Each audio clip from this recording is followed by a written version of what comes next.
Donald Trump admits that the United States overthrew Syria in order to turn them into loyal lapdogs for the United States and Israel. And, you know, I was very responsible for Syria, and the man that's running Syria now is a person that I put there along with President Erdogan and some others. He's done an amazing job of pulling it together. He's not a Boy Scout, but he's done an amazing job of pulling it together. I was very responsible for the gentleman at Syria that's now the president of Syria. He's done a tremendous job. He's put that country together in a year and a half. Sort of like our country, a year and a half, is pretty similar size. They said, please don't put him there. He's a very violent man. Al-Qaeda. They said, well, I know one thing, a Boy Scout's not going to work. And he's actually done a very good job. All the Free Palestine people who supported the fall of Syria are truly the dumbest people in geopolitics. It was such an obvious CIA and Mossad color revolution. Syria under Assad was adversarial to the United States and Israel, and even provided material support for the Palestinian axis of resistance. Now Syria is governed by a bunch of head-chopping terrorists who the first thing they did after taking power was begging for normalized relationships with Israel. This is while Israel is literally stealing Syrian land and robbing them of their natural resources. Meanwhile, the head-chopping terrorists in charge of Syria want to form an alliance with Israel and condemning the people who want to fight against them. Trump is now bragging that these head-chopping terrorists in Syria are now firmly under the control of the United States. It even floats the idea of them attacking Hezbollah in Lebanon on behalf of Israel. The disaster in Syria is just another example on why anti-imperialist movements need to become more strategic. If you find yourself rooting and cheering for CIA and Mossad color revolution attempts, you are a deeply unserious clown who are serving as a useful idiot for the Epstein regime. What's poppin'? I told them how I really felt, didn't I? What's poppin', my friends, my family? Welcome to Nick in the Afternoon. Do you guys remember when I had Shahid Bolson on? It was like the second time I had him on. The first conversation went pretty smooth. He was highly recommended. And then at the very end of the show, I asked him about Syria. And we got into a big fight on stream. They never forgave me for it. Because they was upset because they're like, hey, well, this is not what the list of approved questions. I'm like, bro, I don't do approved questions on my channel. What are you talking about? I didn't even consider that. But there's been this wave. Yes, I remember. Bro, there are people who were so mad at me for even bringing that up. I couldn't even in a million years, I would never imagine he would got that issue wrong. But you notice all the people who was supporting the head choppers, the Free Syria Mossad color revolution. You notice they are quite quiet on that issue now, aren't they? Let's get someone in. Let's bring my friend in who was right on this issue from day one as well. Y'all know DDGeopolitics, they're always in the lab cooking. How you doing, my friend Sarah? I'm okay. Very my vibrations are very low today. Calm, I should say. I think I'm gonna get you riled up by the end of this thing. Right. I believe so. I already went to yoga. Yeah, you remember those days like where there was so much confusion over the issue of Syria and all the people rooting for the head chopper. It was like very weird time in the Palestine movement at that time, because you would see someone who was Free Palestine and you'd be like, you're not also Free Syria, right? They were like, yeah, Free Syria. I'm like, God damn it. It was a little harder issue to get right than Palestine, but if you just dug under the surface and you see who was being propped up by the United States, it was obvious. This is why I wish anti-imperialist movement will become more strategic. Have you seen this, Sarah, with Donald Trump? He was like, hey man, Israel, you're doing too much in Lebanon against Hezbollah. So I'd rather have the head choppers in Syria. Yeah. Sarah, what's your thoughts? Thank you for joining us. I'm glad I'm talking about this with you. I've been trying to talk about this with everybody. I don't know if you got to read Squirrel's post. I actually read it aloud to a group of people last night because I was What'd you say? basically like, wake the fuck up. There's no fighting. It's not real. You know, her post. It was 10 paragraphs. And, you know, it was such a good rant. I read the whole thing out loud. I shared it on the D account. And it was like, it grounded me because even I was getting swept up in the noise and not getting excited. I wasn't taking them seriously, but I think I was starting to get a little bit swept up. And, you know, she brought me back down to earth. But I don't know what to think. I've been I've been having conversations about it. I've been hosting spaces about it. I am really stumped about we're turning our back on Israel. I mean, and that was a huge insult, the one that you just brought up. We'll just send Jolani. Jolani doesn't want to go, number one. He does not want to go into Lebanon. He was invited to Trump's birthday party and declined.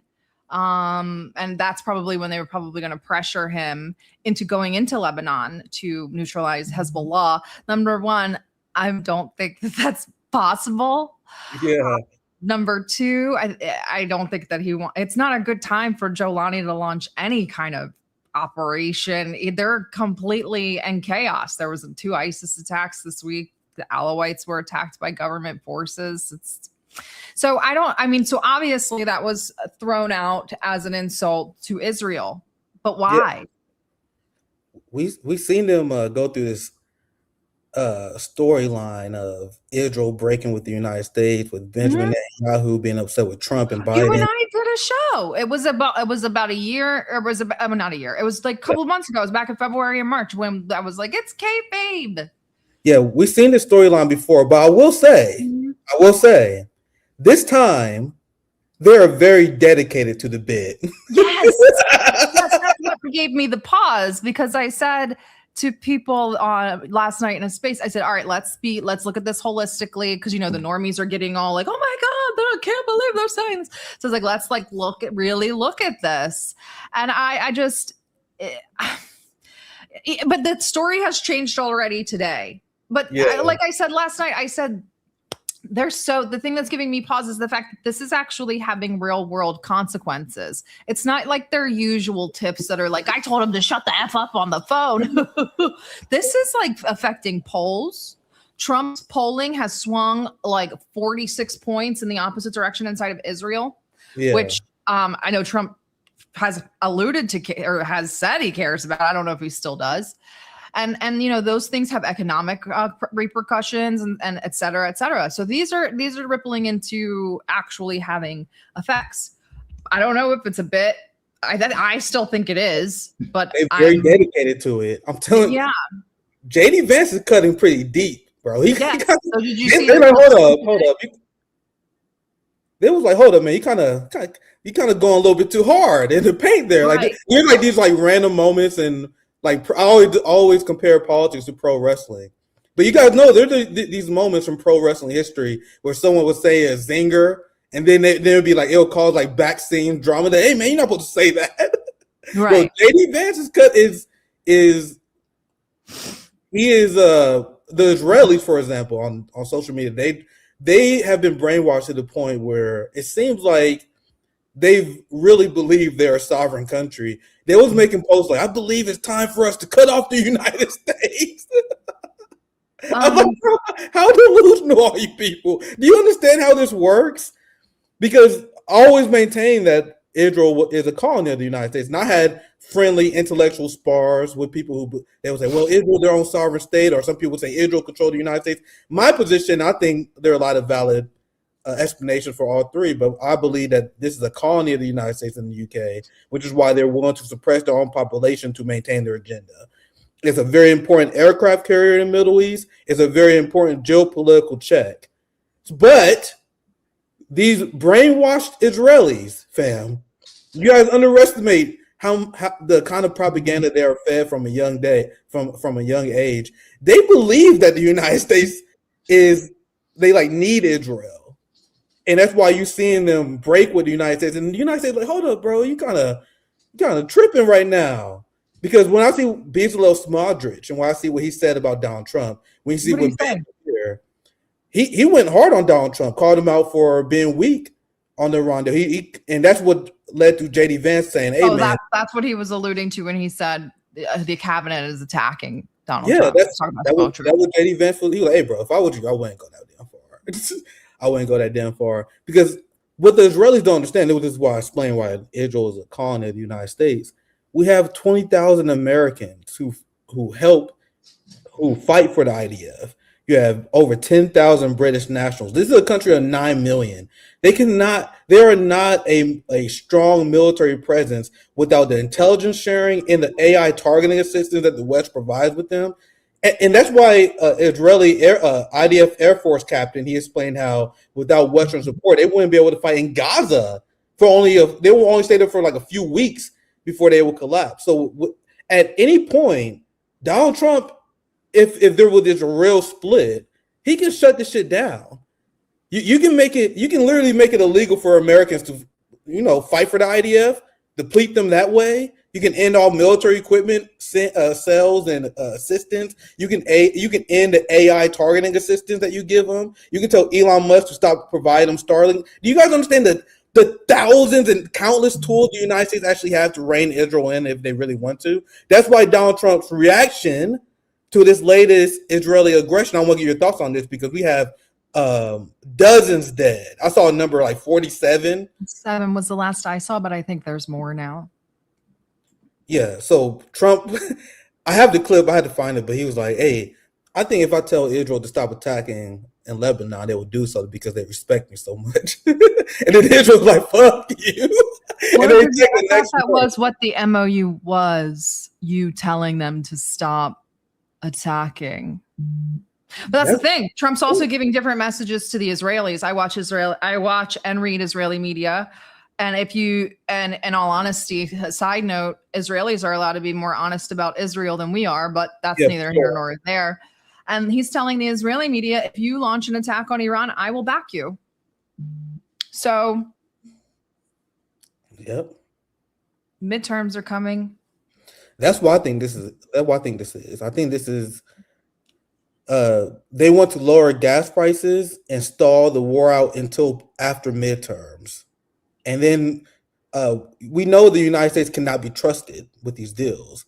They betray, they break treaties, peace deals all the time. They broke treaties with Russia, for example. So I think this is them stalling for time. And they're very, very dedicated to this bid, this fraction that we see in between Israel. I'll show you guys an example because I have a few of these. DDGeopolitics, you guys did a great job documenting this stuff. Here's one of the clips. I didn't even do enough. There's more, but yeah, go ahead. Yeah, this boy was feeling something the last few days because he's been on media trashing the Israelis. Yeah. So as I said before, we've seen the storyline before, but I haven't seen them this dedicated to the bid. So we have to keep our eyes on the situation here. I maintain my position that this is a long-term game that they're playing. But hey, man, the Trump administration response to Israel's aggression to Lebanon last night will say everything. So here's JD Vance. He's been going hard at the Israelis, and the Israelis have been chimping out after hearing this stuff. Do I think that there are maybe, I don't know if Bibi thinks this, but do I think there are people within Israeli society who would like to turn Iran into Libya, basically a failed state with 90 million people? Probably, but I don't know that Bibi wants that. I've actually never had that conversation with him. It'd be an interesting conversation to have.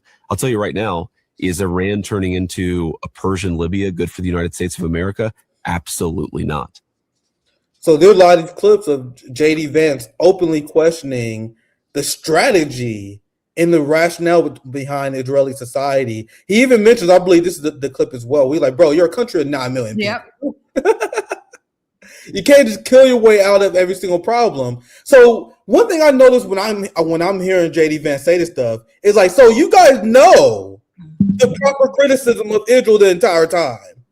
Yeah, so when you guys turn around and smear your own people as anti-Semitic for saying the same thing, it gets really crazy because, well, let's play this clip first, and then I want to look at this, like take a step back and look at this holistically because this is, yeah, I'll play this and now I'll give your thoughts first. This is a little bit longer clip, so let me know if you want to interject. No, you're good. This is about 4 minutes. I watched this whole interview, so yeah. I think this is a pretty good one to play. Okay. there is another country in the Middle East that thinks of itself as having a very intimate knowledge of the Iranian regime. Yeah. Not just the Gulf states, that's Israel. I don't think this deal is popular in Israel right now. I don't think you're an especially popular figure in Israel today. We'll see where things are in 6 months. And one perception I think that people have after watching this war unfold is that there is a certain misalignment maybe between the kind of pragmatic American interests that you just described the president having and the more existential sense of the stakes that Israel has. And one key criticism of the Obama deal from people in the Republican Party, people in Israel, elsewhere, was always that it was focused on the nuclear program and wasn't focused on Iranian proxies, their support for terrorism around the Middle East, their support for... Think about how deranged your ideology has to be to think that you have the right to tell other countries they can't pursue their own interests, including having allies in the region. What's the difference between Iran being allies with Hezbollah and Yemen and all these legitimate political groups than the United States having NATO?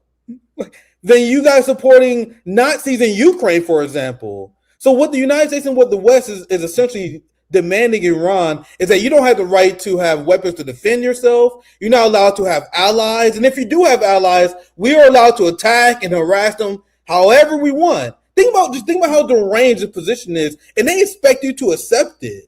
But I'll let it continue here. Hezbollah and Hamas. So I'm just curious, do you think there's a misalignment between the U.S. and Israel? Do you think Israel has incentives to not want this deal to continue? And is there a vision for how you get to a point where Iranian support for Hezbollah isn't sending rockets into Israel on the regular? Well, what I'd say here is that it's clear that large segments of the Israeli political system and population are very sensitive about this deal. But I also think they're picking up on some misinformation about the deal and running with it and sort of panicking about it.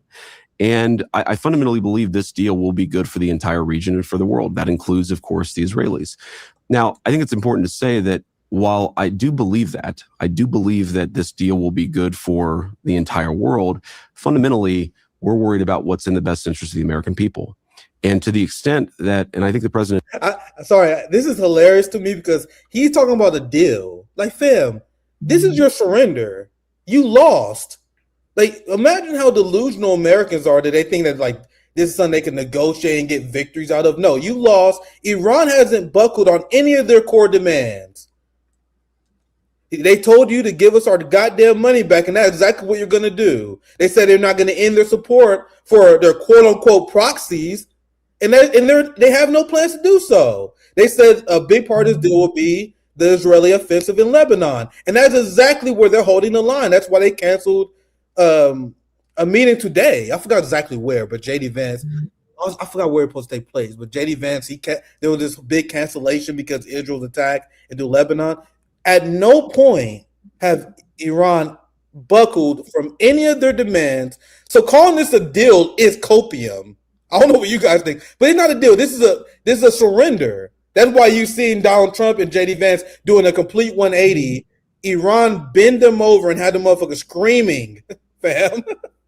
But let me continue this. It is hard to listen to these people. Has shown this, where he sees misalignment between the goals of the political system in Israel and the goals of the American people. He's willing to say that we're going to pursue America's interests where there are divergences.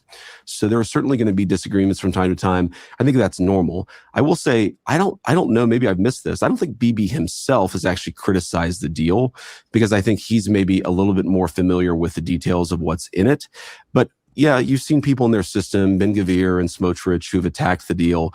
And I guess my response to them would be, what is your exact proposal? And, you're a country of 9 million people. There it is. You can't just kill your way out of solving every single national security problem that you have. Look at what we've accomplished. First of all, Americans have protected a lot of Israeli lives through our missile systems and through our missile programs over the last few months. We have destroyed their nuclear program. We have got the Iranians in a point where they're offering things, again, whether they'll actually act on them, we'll see, but they're offering things that would have been the stuff of dreams even 6 months ago. So let us play this negotiation out. Let us see if the Iranian actions actually meet the Iranian words, and give a little bit of credit to the United States of America, which I think has been an incredible partner for the Israeli government for a long time. In the best case, do you think that this deal changes how Hezbollah works? Oh, absolutely. Absolutely. I mean, I think that there is this weird panic almost in the Israeli system that I've picked up on, where they assume that everything that is contemplated that is good for Iran will happen, but that will happen without the Iranians changing any behavior. And I just don't know why anybody would think that's true. That's not how the deal is written. The United States has all the financial leverage. Like, the president of the United States or the secretary of the Treasury have to release all these sanctions. Do they actually think we're going to release sanctions on the Iranian, system if they're still funding a terrorist organization? The answer is, of course not. So I find this whole freak out in Israel a little bit odd, because I think that it comes from a place of mistrust.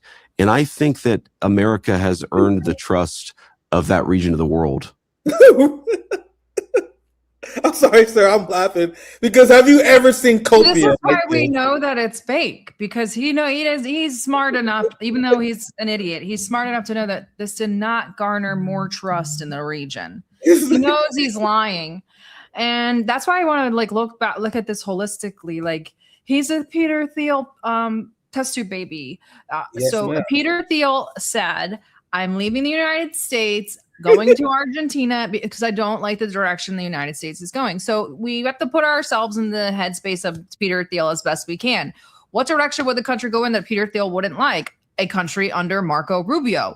It's becoming more and more apparent that Marco Rubio is going to be the heir apparent. It's not going to be JD Vance. That means that JD Vance's career politically is over, because he will never have the momentum again. And how do you go from vice president to a lower office? So he's just not, so all of this stuff is like lame duck politics in my head. He gets to be the sort of America First mouthpiece, because we have that America First movement that's sort of splitting away from MAGA, right? And he'll be the America First mouthpiece, and he'll be, the one that comes out and says things. He said some more stuff today. I don't want to give any spoilers to anybody who hasn't seen it, but today he went even harder, which was crazy. He said, stuff like, you're not being anti-Semitic is not like real. Okay. Like, he said crazy stuff today. So he's going really hard in the paint. You have to ask yourself, why? Out of nowhere, they decided to wake up. I said in my space, I was like, why the F did they decide to wake up on a Thursday and all of a sudden say Israel's bombing too much? It's too much for me. That should give everybody pause. So those are some theories that I threw out, sort of like he's a lame duck. He can sort of say whatever he wants. There also seems like there's sort of scapegoating BB a little bit. That might also be the case. I've also floated something, then this is the black pill, so I apologize in advance. They're trying to push away from Israel because they know something horrible is about to happen. Horrible. No, you're spitting right now. I like the direction you're taking this in. One thing to watch out for, if you see like around 2027, you see Tucker Carlson throw an endorsement for JD Vance. Because Tucker, he'll throw praise at JD Vance every once. We called that like 2 years ago. We were like, these two, they're just going to make Tucker and Candace the benchmark of anti-Semitism, or the benchmark of being to the right, the hard right, and anything to the right of them will be deemed like Nazi, which will be everybody, because we're all to the right of Candace and Tucker when it comes to what these people think, right? God damn it, Sarah. Bro, we said this though. You and I had this conversation. We talked about this. I told you guys the ruling class been locked in. I can see that being their backup option because Tucker, he been critical of Trump, Not so much JD Not Vance, me, bro. never. I saw your post. I was like, he's spitting. I'm gonna share it to the group chats. I was like, see, he knows something's up. I said, there is fuckery afoot. Something is up. So I posted. You can't deny that this is a smart political move by JD Vance, because we are 100% right about the rise of Marco Rubio. There are polls that even show that Don Jr. was head of JD Vance. Well, the Zionists and the Jews were like, when all of this was happening, the MOU was kind of coming to fruition. I saw it on my timeline. They were like, where is Marco Rubio? They were like demanding to see him because they're like, he would never let this happen. And people were pointing out Marco Rubio's dejected look yesterday at the G7. So I don't know. Yeah, there's something afoot inside the admin. Yeah, there's the Mark Levin MAGA side who wants Marco Rubio more than they want air to breathe. They were propping him up from day one. They want Marco Rubio so bad. And then there's like the super Trump cultists who want Don Jr. because they want a monarch and a monarch. Right. They think they said, I saw a meme. It was like Trump to Don Jr. to Vance. No. To Barron? Trump to Vance to Rubio to Don Jr. to Hegseth to Barron. Oh, and I was like, are these the circles of hell? Like, we just keep getting further and further, like down into the. If the boomers had their way, that would be the future of the United States. Yes, yeah, literally. I love some Trump family. So I think that and I can't forget, like, our elections are pretty much controlled. I think at this point, it's like, especially after Massey, it's like, what's the point?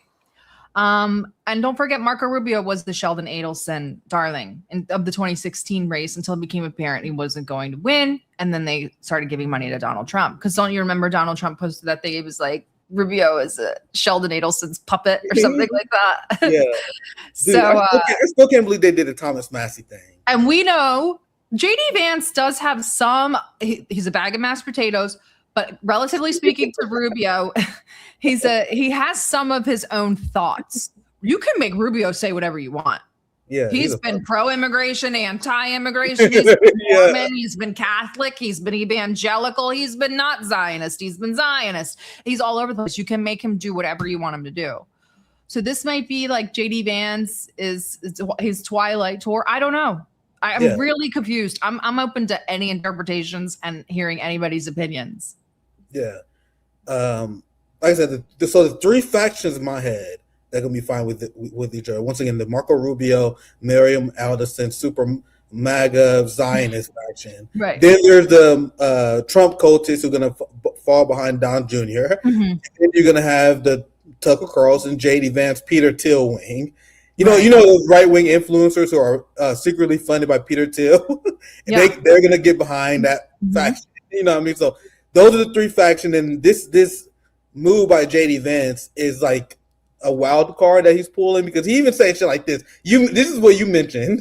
This is when I saw this. I'm like, oh shit, they're really selling this bitch. I saw this morning, and I actually like, you're funny because I go, oh god damn it! Like I was like, fuck. Something really bad is about to happen. Something really bad. This gives me pause. People are getting excited. I'm standing in the middle of the room going, everybody should be worried. Don't get excited. This is too much, but yeah. Yeah, dude, I'm glad you're enjoying this as much as I am, because what the fuck is this? Is anti-Semitic. And so I do think that sometimes, advocates of Israel or pro-Israel people in the United States make two critical mistakes. One, on the one hand, is not delineating between America's interests and Israeli interests, because they're not always the same. But the second is always conflating criticism of a particular government with Jew hatred. Because if everything is Jew hatred, then nothing is Jew hatred. I actually think Jew hatred is very bad, which is why I think we have to be very careful about not calling it's kind of like how progressives for 20 years called everything racist. And if everything's racism, nothing is racism. Is anti-Semitic. Isn't this proof that they always knew what they was doing was wrong? How many college kids do you guys beat the shit out of for essentially saying the same thing that you're saying right now? That's why I said it should give you pause. It should really, not you. I was trying to say to like the normies or people that were getting excited. I was like, take a breath. because this is actually scaring me. It's not making me excited. I'm worried. I'm really worried that something horrible is about to happen. Like, sir, do you know what your government, like, yeah, this is, and here's also JD Vance. JD Vance has also said it before. Like, wasn't he the one who said, like, the president and Israel are like lockstep? Like, they're together. Our policies line up. And now he's getting to go out there and be like, you're bombing too much. I mean, remember it started with Trump. Trump is the one that said that we played the Hezbollah clip, you know, sending Syria in there. He also is the one who said you can't bomb a whole building just for yeah. Right? And dude, so, you guys arrested people, bro. People got charged for terrorism in the UK for saying that. Right. That's why it's really worrying me. What are you saying? Delineating. Yeah, that's a good point. Yeah, Zoya spitting. We're gonna have Zoya read some chats with us. That's why I try to give, like, this is why you guys are so great to this show. I try to, especially in spaces, I'm like, take a pause. Let's look at what's like going on right now. Yep. Because I've been doing this not that long, and I don't think I'm like a expert, and I'm like, I'm really confused by this. Yeah. I'm laughing at it, but I'm also like very confused. Yeah, that's why I follow. Yes, JD's wife is Hindu. She's Hindutva, and she is in a very high caste. They have ties to the BJP party and Modi. They are very. Yeah, dude, they're not. Dude, once you get past the language barrier between a lot of these Hindus, if you actually have a conversation with them, it sounds like you're talking to a damn fucking Nazi. Like, you realize, I didn't realize it. Muslims with Jews in their speech, it's just the same thing.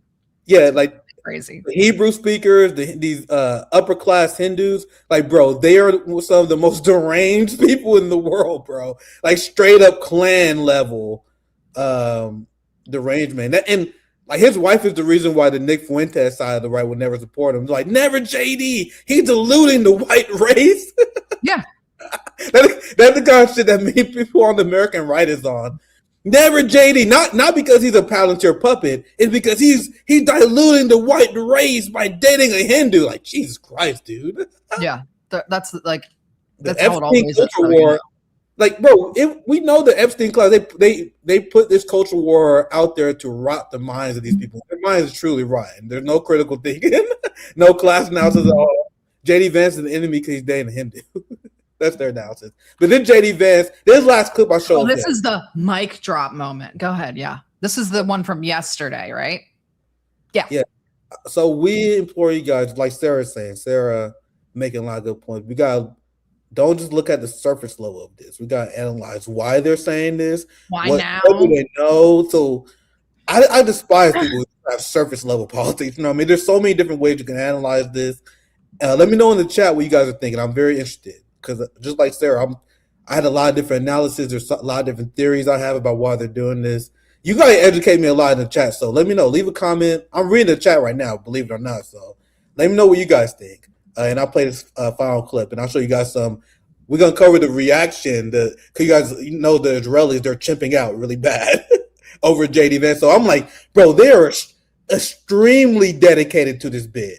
So that's my initial take on this. Let's play this last clip. And the second message I would give to some of those cabinet members, Bibi, to his credit, has not gone down this path, but to some of these cabinet members in Israel who are attacking the president of the United States, the other thing that I would say is that over the last 3 months, 2/3 of the defensive weapons that have protected your homeland have been built by American hands and paid for by American tax dollars. The problem for Israel is not Donald J. Trump. And anybody in Israel who thinks their biggest problem is the president of the United States needs to wake up and smell the reality of the situation that country is in. Thank you all. And the response from Hebrew Twitter was, we need to send nukes to the United States. Yeah.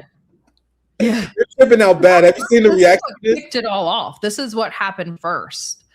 This is the mic drop moment. This went crazy. And then the New York Times interview came out. I had a space immediately and then this morning is when I saw the Jew hate comment. That's on a different podcast. There's a female host. So that's why I'm like, we know that he's doing a book tour. Well, yeah, he did do that, which is interesting because Trump does the opposite, right? Trump kind of scapegoats Bibi a little bit, and Vance is giving him an out and blaming Smotrich. I forget what I was saying before that. I'm sorry, I was looking at the comments. My bad. Me too. I'm distracting myself. It wasn't you guys. I was looking at your guys' analysis because this is very fascinating. I'm also just enjoying the moment. I know there's some bullshit going on, but there's also a part of me that just enjoying the moment of seeing Israel being criticized on such a natural level. And to seeing the reactions of being criticized by high-profile people. You guys are losing it, boy. It's over for you. It's going to get worse. I've been saying this for months, Sarah. Do you guys think things are going to get better? No. That's why yesterday I was like, guys, this is not the end. I think we're approaching the eye of the storm, maybe. Like, I don't know. Like, this is really bugging me out. Maybe it's the revolutionary optimist in me, but I keep saying the best day for Israel is yesterday. Today is the best day they're ever going to have for the rest of their life. That's true. That's what it's only downhill from here. What are they gonna do? Recover internationally? All the faith in the world in that. I'm just wondering. I'm like, what do you people have up your sleeve? Yeah. Well, I don't know if you saw this clip that's going around in. It was a Spaces clip. It's going around on X a little bit. An Israeli came to a popular space. I think they were talking about, all of it, the NDAA and the executive sort of turning their back on Israel. And the Israeli said, they could say what they want to say. They could say whatever they want to say. They were like, we have we have a hold of your nervous system. Oh, Jesus. He was, no, listen though. And he was like, you don't understand the level of like technology that we are integrated in. And he's right. He's like, let me give you an example. The helmets that your pilots wear, your fighter pilots, they're all made by Israelis. That is Israeli technology. Jesus Christ. So, I mean, now I'm like, now all of yes, he did say that. Now all of our phones have Israeli chips in them. Yeah, dude, these Israelis, they be in spaces saying crazy shit, guys. They be saying. But they do. They also manufacture our windshields. I know this from being in the military. So if you go and look at all of the tech and everything they do, and just let me just say something, a little tinfoil hat theory. What if there's a chip in that helmet that blows the pilot's head off? The pager attack was planned for 10 years. Yeah. And that was not a very large operation. So we're talking people who can plan like that long ahead of time. And now they're moving all of that manufacturing here, and they're also saying they're like the NDAA. The guy said in the clip, he says, talking about the NDAA, and this is such a great metaphor. He says they could say whatever they want because this NDAA makes us Siamese twins. We are mended at the head. We're sharing one brain. And I was like, that's perfect because they have a little bit of autonomy in the bodies, but they are sharing one brain with this NDAA. Also with the executive turning its back, I threw this theory. I'm floating theories, spitballing all over the place. I apologize. I was saying the Congress is captured, right? Congress is done. Congress was instructed to put 224 in the NDAA, which, guys, by the way, they switched the number now to 219 to try to take your attention off of it. It's because it was trending. So it's working, whatever you're doing. But it was Bibi who told them to put that in the NDAA. It was Bibi who personally thanked them. The NDAA is all but passed. NDAAs don't not pass, and the president and the vice president cannot veto it. They have no say. So they can go and say, hey, we're against this. We were the ones saying that, no, Israel, they're bad. It was Congress. Yeah. That's it. I don't know. I'm just throwing things out there. Congress had an 86% disapproval rating. That's true as well. They could be trying to clean house of Congress, put all the blame on I don't know. There's so many theories. They could be scapegoating Bibi. Bibi's got elections coming up. Trump, we know, likes Naftali Bennett a little bit better. He's a lot more like Trump.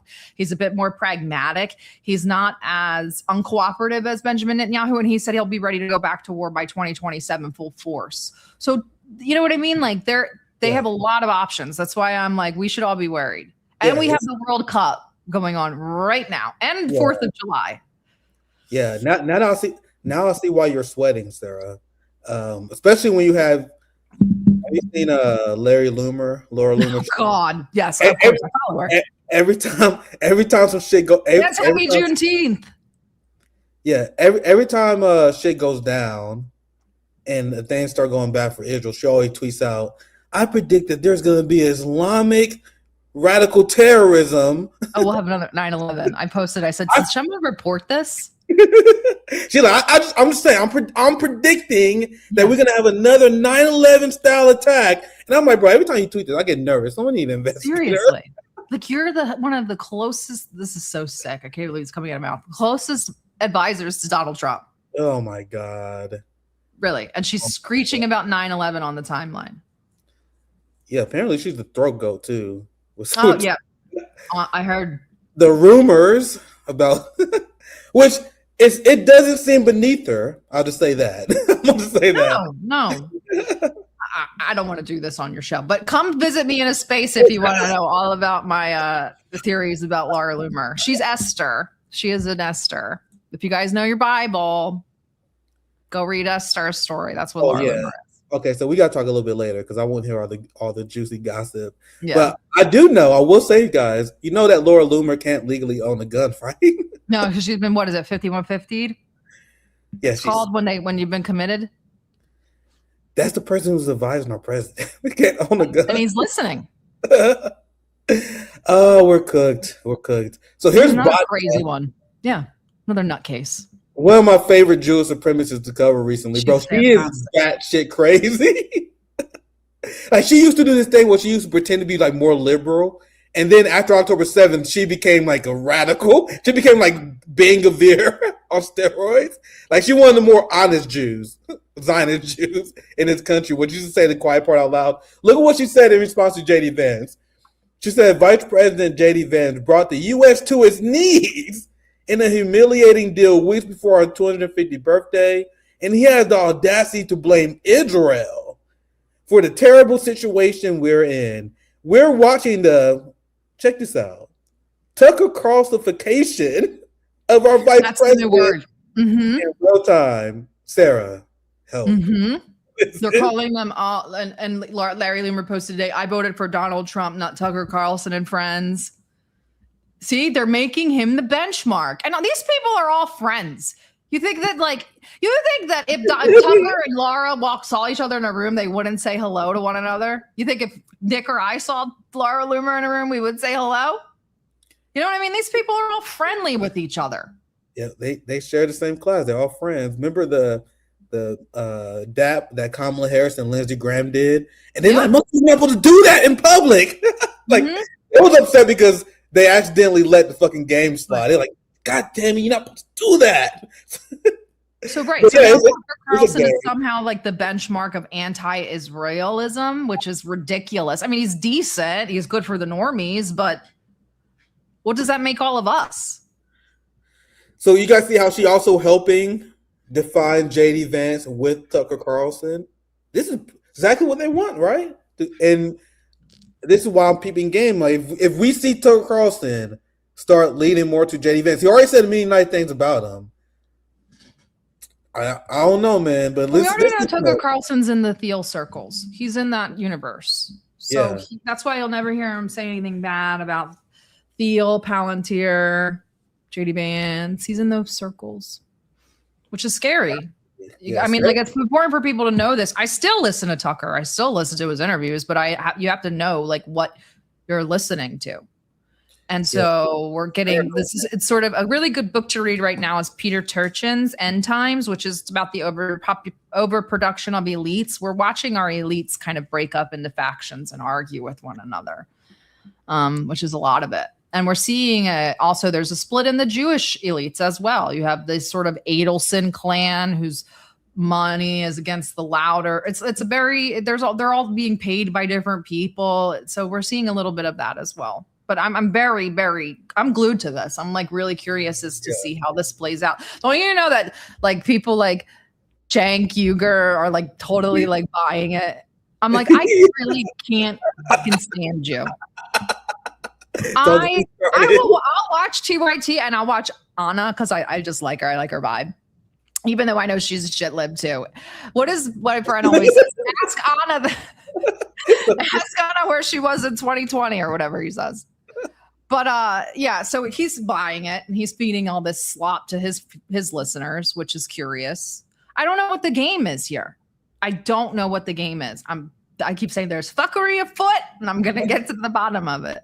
Yeah, I still maintain this is their attempt to control the anti-Zionist movement. Could be. The Tucker Carlson and the Candace Owens, that's their attempt on the right to do that, and the DSA's attempt on the left. They need to contain it within the duopoly and within the duopoly structure. This could all. Yeah. Don't know. Go ahead, Sarah. This could also be like JD Vance is like, I'm going to set my place as this sort of spokesman or face of the America First, while you guys go be MAGA, and then we'll have a come back together moment. You know what I mean? They'll bring them all back together in some sort of reunification. Yeah, she is a shitty shitlib. She's a me tooer. But but blocked me, which was pretty weird. She had me blocked for years, and she unblocked me. I'm like, that's interesting. Oh well, she's on her generational run. So she's got, right. She did a show with Candace Owens, and I couldn't stomach watching it. I'm like, dude, yeah. But make sure we all tune in the next time she interviews Madeleine Albright. Anyway, just kidding. Oh, Joe, the next I cannot watch Joe Scarborough. But I'm sorry, I hate watching. Dude, he's one of my favorite people to hate watch broadcasts. Dude, I watch Piers Morgan. I watch Piers Morgan. Yeah, but why is Anna scared to talk to black people? What?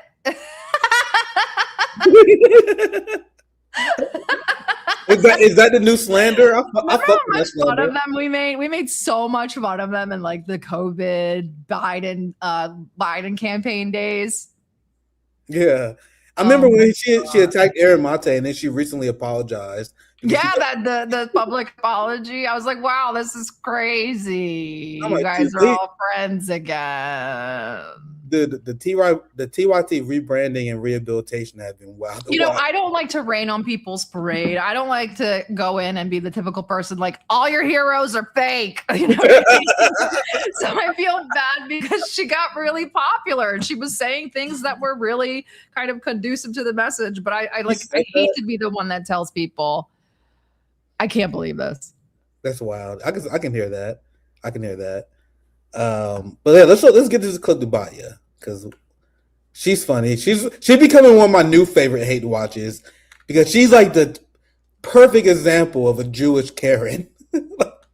You can tell that she can't wait to get someone arrested for anti-Semitism. This is her reaction to JD Vance. If this was a great deal for America and a bad deal for Israel, I would champion it because I see myself as an America First American. Fuck out of here. The problem is that it's an absolutely disastrous deal that has brought us to our knees weeks before our 250th birthday. This is an utter humiliation of the United States, and everybody knows it. Everybody knows it, but especially Iran knows it. They are celebrating this. They are still calling it the enemy. And while Iran celebrates this and sneers at us for totally capitulating when we had complete military superiority over them, JD Vance is out there criticizing Israel, making up fantasies about how it is Israel's fault and Israel wants Iran to be a failed state. And if only Israel would lay down its arms and allow Hezbollah to keep attacking it, there would be peace in the Middle East. It is disgusting. It is the complete Tucker Carlsonification of the Vice President of the United States. And it is utterly deplorable. Oh, she was proud of that line. Say about it is, if this was a dry run for Vance 2028, we sure learned a lot. She was proud of that line. She even cut the clip. Yeah, something's up, man. They're all being fed this Tucker Carlsonification word. Yep. Dude, it's very interesting. Amazing. Spend my weekend hunting.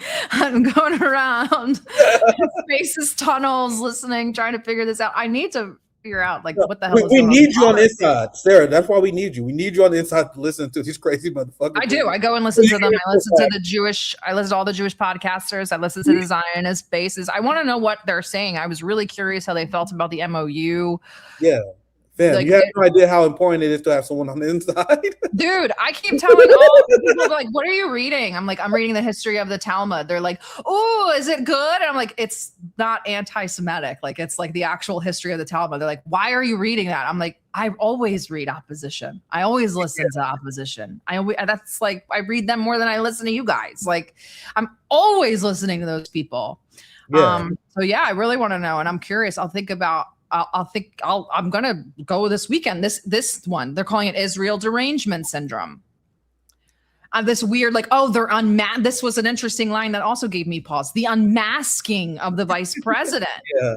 Are they going to fire JD Vance? Are they going to run him out of office so Marco Rubio or someone else takes over? I don't know how it works, but like, I don't know what they're doing. They're up to something. I know they are. They always are. Like I said, they're very dedicated to the bit this time. I'm like, bro, what is exactly our end game? You're not just going to stall this out to midterms. Right. Maybe to give the illusion that the Republican parties have this beef with Israel to help them with the young Republicans who are turning against Israel. Oh no, I have a hard time seeing what the end game to this too. I'm like, you guys are going a little bit too hard on this. This storyline right here. Here's another example of this. Everyone is watching the body reactions of the cabinet members during Donald Trump's concession speech. I don't give a fuck what anyone say. You guys realize this speech he gave at the G7 was him formally explaining why he conceded to Iran, right? So look at the body language of Howard Lutnick. Everyone was talking about Marco Rubio because he was giving advice. Hey, Marco, you got to be stone-faced. Maybe he was tired as fuck too. That's probably one thing too. But look at Howard Lutnick, who is shaking his head at the words of the president of the United States. I found this. I think Israel too. Look, think of what Israel's getting. They're not going to be nuked. It's very simple. I told Bibi, your biggest risk was that they drop a nuclear weapon into the middle of Israel. They'd only need one, and there would be no more Israel. Think of it, baby. You got the most important thing that you were after in the middle of Israel. They'd only need one, and there would be no more Israel. Humiliation ritual for you guys for losing this war. How are you guys not enjoying this? I'm enjoying this moment because this is them coming out. You guys got to accept that you guys made this massive geopolitical mistake. And Iran forced you guys to concede to their demands. And you guys see how defeated Howard Lutnick is. How do people like Batya? How Ben Shapiro? How is Mark Levin? How are you guys not more embarrassed? Ben Shapiro is losing it. Oh yeah, he's gonna have a mental breakdown here soon. How are you guys not embarrassed? Because you guys have been pushing for this war for decades, for years now. And now look at your dumb ass. You guys just left shaking your head. After telling America this was going to be easy military operation, this is what all you guys got left. Now this moment right here is even more legendary in hindsight, isn't it? Because they called their victory. Are you afraid of a U.S. invasion in your country? No, we are waiting for them. We are waiting for them. Tell me that's not about to go down. Persian accent. No, I'm not Iranian. I'm Persian. Look at this Persian Chad. They're always like that too. So calm with like a little bit of a smirk. Yeah, I know. It's an old clip. It's a classic. Yeah. This is a clip. Yeah, this is a clip we're going to see for a while. I had to bring it up again to remind you guys of the massive victory that they had. No, we are waiting for them. Look at the smirk. Look at the smirk. You were waiting. That's the look of a man who knows he just dropped a banger. You drop a historic banger that people are going to be referencing for decades to come. Gotta put like an aura meter. Like, boop. Oh, yeah, he's just aura maxed out. Isn't that what the kids are saying now? We were calling him Dark Karachi for a while. We were like, oh, it's Dark Karachi because he was just spitting fire for like 2 months straight. It was ridiculous. Dude, he was aura farming for months, man. It was like save some for the rest of us. It's too much. Boy, too fire. Let me show you guys who else is melting down since we were talking about the right for a little bit. Look at our opposition party, folks. I know. Look at our opposition party, Sarah. So Senate Democrats. I just released a hotspot video. Actually, I think it should be coming out here soon. Oh, we got posted. So I just finished a hotspot video talking about this. How Senate Democrats are promising to tank the Iran deal. So we know this on our channel. I'm sure you know this as well, Sarah. The tepid criticism coming from Democrats regarding the Iran war. Fascinating to me. Yeah, I'm like really enjoying this. Like this is very fascinating. So the Democrats are jumping ship. They're blaming Trump. The Republicans are blaming Israel. Yeah, it's just very interesting. How are you guys not glued to the TV screen like I am, the computer screen? I am. I have been, especially today. I took a break on Tuesday, I think. Yeah. And then after my, You want to meet Professor Morandi? He's a fantastic person. Oh, I need to ask. I need to ask you something privately, but I'll type it in the private chat. I can't say it on the air. Yeah, I'm with you, sir. I've been enjoying. It's been obvious the last few live streams. I had quite a few meltdown streams, especially around the time Nicolas Maduro was kidnapped. I was going through some things, fam. No, the last week though. I cried. I literally, when I saw them with Maduro in the helicopter, because I didn't even believe it was happening, I was like, this is it. This is the end. There is no turning back now. And the whole thing broke my heart. But I just knew that was it. That was it. The end. That's the end. No, I was a wreck that week. I was like, hey guys, I'm going to just do a quick 45-minute, 1 hour live stream. Then like 2.5 hours later, fuck the United States. Fuck Delcy Rodriguez. I cried on the stream over Maduro like a bitch. Like I totally was like, when he told them Happy New Year, I was like, I can't with this. I can't. Yeah, it's been a tough time for the peace lovers. But this week, I'll bring that up because this week you guys can see there's a different there's a different energy because you guys realize how long I've been waiting for this. You know how rare of a situation we're in right now where we get to witness the United States empire take a loss that is arguably more embarrassing than Vietnam. Like we get to witness another defeat in real time and then analyzing how they're going to adjust to it. Like in theory, we were like, all right, what will be the consequences of the United States losing to war with Iran? We're no longer theorizing now. We're seeing it. We're seeing the reaction to Democrats. As I was mentioning before, we was seeing the very tepid criticism of the Democratic Party to this Iran war because they actually supported it too. Their AIPAC handlers would never allow them to speak out against the merits of the war. So then they would say stuff like, well, I disagree with the strategy. Cory Booker, he was asked, I don't have the clip because they didn't post on the YouTube. I saw it when they were doing live. Cory Booker was asked by who's that one of those, I forgot the name of the guy. But he was asking Cory Booker, he's like, so you guys are opposed to the Iran deal? Isn't it good? Are you willing to say that you're for the Iran deal because it's good to end fighting? And he skipped the question. He's like, no, I think it's bad that we are paying them so much money. So they can't even say they support the deal because it will end this conflict. And now Chuck Schumer is saying the quiet part out loud. I won't get your response to this, Sarah. Here, Chuck Schumer explaining how Senate Democrats would kill any potential peace deal with Iran.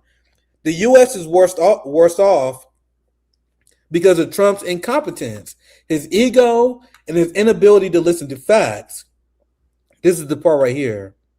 If Trump wants to send hundreds of billions of dollars to Iran, he'll need to do it with Republican votes. Democrats will not be helping Trump send $300 billion to Iran. The uniparty strikes again, fam. Sarah, what's your thoughts? Well, now we get to see the actual limitations of Trump's power. Like Trump did an interview like yesterday with Axios where he said, I don't know, I have no limitations to my power or anything. Yeah, like that. It's crazy. But legally speaking, an MOU is non-binding. It means nothing. It's not even a contract. It's about where the paper it's signed on, basically. It's like an oral commitment.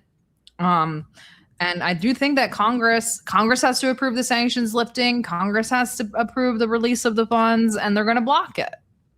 Our Congress we talked about this. Now we come full circle. They're allowed to talk however they want. They can do MOU deals with Iran. It's Congress that's completely captured by Israel. They're the ones who wrote the NDAA. And they're all telling you, we don't support this MOU. And then I don't remember the name, so forgive me. There was a video I saw yesterday of an American politician taking off a MAGA hat and putting on an Israeli hat. They're telling you, we are the ones who take care of Israel. It really is. It really is Congress. So yeah, my friend. It's worse than the Minsk agreements. Yep. An executive order for what? He can't stop the NDAA. He cannot stop the NDAA. No. Dude, the Epstein regime, the uniparty, they're going to do everything they can to take this deal at the end of the day. They may be doing this understanding deal, whatever, to help decrease gas prices, to help them get to midterms. That's why I like the way Sarah analyzed this, and this is why we try to take the same track. We got to analyze every single aspect of this deal and what their long-term plan is. I think Iran was just whooping that ass so bad they need a break. They need to recalibrate. Yeah. Bro, they like, oh, fuck, we miscalculated, bro. We thought we was going to fight Iran, but we discovered that Iran has hands, bro. So they had to step back. But the thing is too, is that the people are like, oh, he's turning his back on Israel. And I was like, we can't break away from Israel. So it doesn't matter. He can literally poop on Israel and it doesn't matter. We're so well integrated with them through tech, our intelligence agencies, our police departments. ICE is integrated with them. Palantir is integrated with them. What did Palantir say? They said the CIA is not a cover for Palantir. Palantir is a cover for the CIA. Like it was just, or no, it said the opposite way. So Palantir is not a cover for the CIA. CIA is a cover for Palantir. Like they are the CIA. They're completely integrated with Israel. How are you going to break everything away? Trump can say whatever he wants. He could say, I hate Israel. Fuck Israel. It doesn't matter. They have the entirety of Congress. And they just showed you with Massey's election, you can't do a damn thing about it. Oh, look at this. I found this poll. This is a good way to end this segment. Look, 56% of Americans approve of Iran deal. This is despite the media on MSNBC, CNN, Fox News. Wow. They was blasting the idea that this deal is horrible. So considering that America is full of goy slaves, it's not bad. I thought the goy slaves. Great. I'm impressed. Yeah. I thought the goy slaves would be mad when they saw that Iran reparations number. I told you guys that's the least we can do. They just want it to be done. Wow. Yeah. So Americans, they don't give a fuck. They're like, bro, we don't give a fuck about no Hezbollah. They can support Hezbollah. We don't give a fuck. We just want the gas prices to be low. So this is good to see. I saw this literally as you were speaking. So I think this is very interesting. This is why you're seeing the media full court press. On my last live stream, I'll show you the deranged statements from MSNBC. I'll tell you guys, I'm obsessed with watching these Joe Scarborough motherfuckers. They was panicking about it. Everyone's panicking about it because holy shit, the American people actually are for it. 56% we can do better, but I'm actually pleasantly surprised seeing that. So yeah, people just want peace. So that shows that the Zionists, the Chuck Schumers, but the Batias, the Ben Shapiros, the Mark Levins, as always, they're out of touch with the American people. And Israel, things are going to get even worse for them because as people want this Iran deal to be successful, you have Israel doing everything they can to sabotage this Iran deal that we now know is popular among the American people. So what do you think the American people who already are seeing record disapproval towards the state of Israel, what their reaction would be when they see Israel engaging in acts that will lead to a global economic depression? That's why we're seeing these suburban wine moms. This is wild. I see these suburban wine moms like, yeah, fuck Israel. Like, damn, I never saw this a few years ago. Sarah, all the people who've been in the trenches, the people who've been following Free Palestine for years before October 7th, I am seeing people say fuck Israel. I never imagined would say that in 1,000 years. Like these country white boys. We could thank Candace for that, the suburban wine mom saying fuck Israel, honestly. I will give Candace her flowers. Yeah, good for her. Yeah. Good for her. Because that was last night. I saw, or was that this morning? There's been 2 really large incidents. There was one just before I hopped on the stream. They ran over another IED, and then last night they were ambushed twice. Mark Levins freaked out about one. I believe 4 IDF soldiers were lost in an ambush. They were incinerated. And sorry, I shouldn't. Why do you do this? You're going to give me bad karma. I'm sorry. I'm a bad influence on Sarah sometimes. They were incinerated inside of their tank. And then later last night, there were 2 more tanks that were struck by cornets. And then this morning, there was an IED that blew up at IOF. They are getting fucked up inside of Lebanon. It's crazy. I don't get it. I don't get any of it. I don't know if they're just going full steam ahead, just whatever, fuck it, who cares what happens? I have no clue. Are they trying to sacrifice a bunch of people to see if the Americans will get involved? I don't know. I have no clue what the plan is. My little Jewish baby boy, he was just playing in his tank. He was playing in his tank in Lebanon, and the Hezbollah terrorist.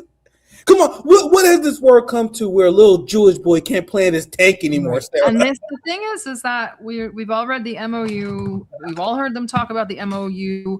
They're saying, then they say, oh, Hezbollah broke the ceasefire. How can they break the ceasefire when you were advancing? I could have given them a break if they said we were in the middle of withdrawing from Lebanon, like the MOU requested, and they hit us. I'd be like, all right, you might have a complaint. They were advancing further into Lebanon. They broke the ceasefire, and what do you think? You just get to like encroach around Lebanese territory? My innocent Jewish baby boy, he just playing around his tanks in Lebanon. Sorry, you guys know I always got to show the victory of the resistance as well. I'm not one of the people who just only mourns, even though there's a lot of mourning to do. Oh, they're absolutely crushing, slaughtering these boys, cooking these boys. And I don't know, they won't give us the real number of IOF losses. Not even close. I think it's got to be probably about, and maybe up to 1,000 now. And Hezbollah is also losing a lot too, but I think it's mostly because like Hezbollah, they will run right into it. Like they will run right into the fire. They don't care. So it's a different mentality. But I think that Hezbollah's only lost about 2,000. Think about how sort of mismatched they are. Well, they should be, right? In the way that we know them. They should be completely mismatched. They should be completely disproportionate. Israel should be fucking them up and running through Lebanon, and they're not. So it's yes, and Lebanon terrain is not friendly, no. So Israel was like, yeah, we're gonna continue our war with Hezbollah. They went there and got their ass whooped. And right. They're not taking it well. Here's a guy who I'll call the most honest Israeli. See? The most honest Israeli, Ben Gvir. They said his post violated X rules. Oh, wow. Bro, the ruling class is furious with Ben Gvir. The reason why they don't like Ben Gvir because he exposes their ideology. You guys realize he's the most honest Israeli. He represents what the will of the Israeli people. He just says it out loud. Like the people in Israel, they are all for this war in Lebanon. If Benjamin Netanyahu ended his offensive in Lebanon, they would hang this motherfucker in the streets. I mean, both parties support it. So don't get twisted. Ben Gvir, the most honest Israeli, he's the one who's going to tell you what's really going on. And he sounded this tweet today. 15 wow. Jesus Christ. So the reason why I went to The View, Kyle, because this tweet for some reason is breaking the stratosphere. Because he says crazy shit all the time. But now there's public officials all over the world condemning him now. We're seeing a massive shift, which is like, man, as I said before, the best day that Israel had is yesterday. And today is the best day they're going to have for a very long time. Because for some reason, this tweet really elicited strong reactions. So this is what he said. In response to his boys being smoked, in response to them breaking their peace deal, for every tear of an Israeli mother, 1,000 Lebanese mothers must weep. I'll tell you, whenever you hit that translate from Hebrew button, you know you're gonna see just take a shot first or like something. You should be like, all right. Bro, think about how crazy you have to say, because if there's 1,000 Lebanese mothers weeping, that means he's saying they must engage in mass murder of children. Mm-hmm. Jesus Christ. With all due respect to, I didn't read the rest of this. I think that says everything. But he's playing how all of Lebanon must burn. So, fam, yeah, we know this is Ben Gvir. We shouldn't ever put our boot off the neck of Ben Gvir. But I'll always have to emphasize that this motherfucker is just the most honest one. I said the most honest Israeli strikes again. They all think like this, by the way. I love that you asked that. They all think like this, by the way. Yeah, they're like, have you guys seen the clip? I know you probably have. The clip of Bezos Modric with a bunch of Israeli teens, and they was freaking out like they saw Michael Jackson. Like these people are heroes in Israel. Mm-hmm. They're like rock stars. Yep. This is my friend Dr. Rami Aldawan. I love Dr. Rame. If anyone is surprised by this, it simply means they have not listened to the warnings of the Palestinians over the past 100 years. This is what the Palestinians and the Lebanese people are fighting on behalf of all humanity. Sarah, do you want to chime in? What would you say? That's exactly the message that we should be saying. And that's what I said yesterday when I saw that clip of that Jewish person in the space talking about the helmets. There were people that came to me with the clip and were like, have you heard this? Have you heard this? It's so scary, et cetera, et cetera. And I didn't even listen to it at first. I waited like hours. They were all talking about it. Like, oh my God, fine, I'll go listen to it. And I was like, what is so scary about this? Like, I've been watching pieces of children. Like exactly. Ben Gvir is wearing a noose lapel. Like, why are you, why is they're like, just hearing it. So maybe more people need to hear. Oh, that's my friend, Aisha. Maybe more people need to hear about this. Maybe more people need to hear them say these things. Maybe it's Timmy. Oh, little Timmy. Yeah. Little T the homie. Yep. Another honest Israeli. We love Timmy. Timmy, if you're out there, we love you. But yeah, like that's the message that we should be sending. But I think that more people need to see it. So I'm glad it has 15 million views. Maybe it is botted. I don't know. I don't care. More people. I don't think so. The reason why I don't think so, I don't have time to show you guys all the reaction. We're already going a little bit long. But bro, everyone is reacting to this. Like, you guys see my timeline is curated. You guys see a lot of my homies here. But bro, everyone from liberals, from MPs in the UK, French politicians. I think this 16 million is 100% legitimate because I've seen for some reason this tweet has broke the stratosphere. And if you go online, you will see everyone. Democrats are calling this out. I've seen like the Zoran Mamdani people. They're like, see, this is why Zoran didn't attend the New York Jew protest, because these are the people that was there. Either way, the point I'm making is this is getting a lot of reaction. I don't believe that's by it at all. Like, you can see, like, even the Ukrainian fans are saying it's disgusting. Wow. Yeah, everyone. I can quickly look. Myron Gaines, right? You see right wing people here. Mainstream Yashar Ali. The point is, everyone is responding. Everyone is realizing that, holy fuck, these are the Nazis that we're allied with. And this is the average, most honest Israeli. Being a Gvir. It's a double-edged sword, though, because they want the anti-Semitism. And also, there's a part of their prophecy or predictions that at some point in the course of all of this, the world will turn its back on Israel. They might be pushing the world to turn their backs on Israel. So I'm more of an observer in all of this. Whatever you guys, I won't stop anybody from doing anything. I'm just merely observing. And you know what I mean? Like Piers Morgan now? Yeah. Look, even him. How can anyone still support this Israeli government? Right. But what they're saying, see how now this is again, I'm going to float again. Go ahead. What about them? They'll just remove this cabinet. They're blaming the cabinet, this Israeli government.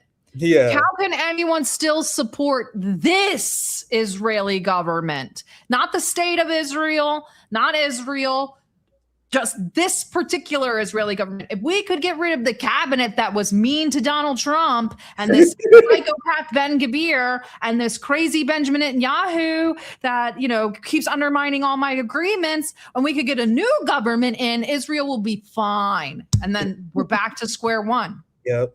We got to make sure that don't happen, fam.